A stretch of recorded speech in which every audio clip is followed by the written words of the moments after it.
I walked into my house only to find my ex-wife dead on my bed. Before I could even process what was happening, the cops showed up and I was caught red-handed. I tried to explain, but they wouldn't give me a chance. That's when it hit me. I'd been set up. I played along, pretending to cooperate.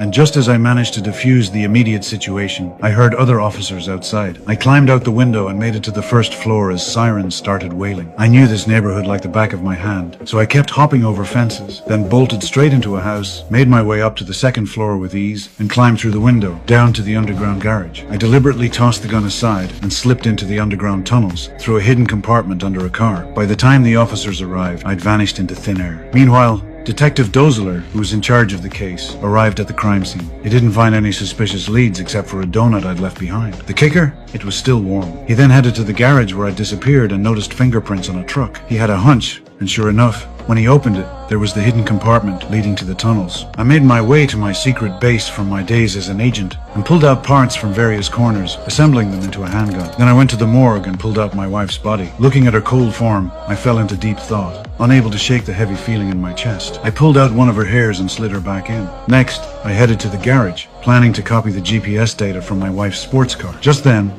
the cops showed up at the garage too. But I finished just seconds before they arrived. When I checked the GPS data, the last place my wife had been was a deserted gas station in the middle of nowhere. That definitely raised some red flags. First thing the next morning, I pulled out a fake police badge and asked the attendant if he'd seen the woman in the photo. He said he wasn't working that day, so I headed to the security room and pulled up the gas station's surveillance footage. Reviewing the playback, I found something suspicious. Just as I'd suspected, my wife had been abducted from the gas station. Right then, two officers, following the GPS data, tracked down the gas station too. When they showed the photo to the attendant, he looked annoyed. Then the officers showed him my photo, confirming I was there, and immediately drew their weapons and headed for the security room. Freeze!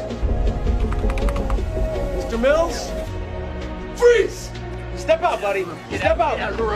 Freeze! I knew it was too late to run. I had to figure out who'd taken my wife. I zoomed in on the crucial frame, then raised my hands and surrendered. I was put in the police car and the officer called Dozler. When he heard his men had caught me, he was shocked and immediately told them to stop the car. But the officers dismissed him, thinking their boss was just spooked by my file. He acts like I've never done this before. He's just being Dotzler. No, you know what it is? He's a control freak. If he's not doing it himself, he's not happy. They were feeling pretty smug, not realizing I'd already pulled a wire from my watch and was quietly picking the handcuffs. I moved fast, grabbed the passenger officer's gun, and shoved him out of the car. Then I got in the passenger seat and forced the driver to keep going. His partner still didn't know what was happening, so he just kept driving forward. Then I steered the car into oncoming traffic, causing a crash to block the police pursuit. In the end, I got away clean.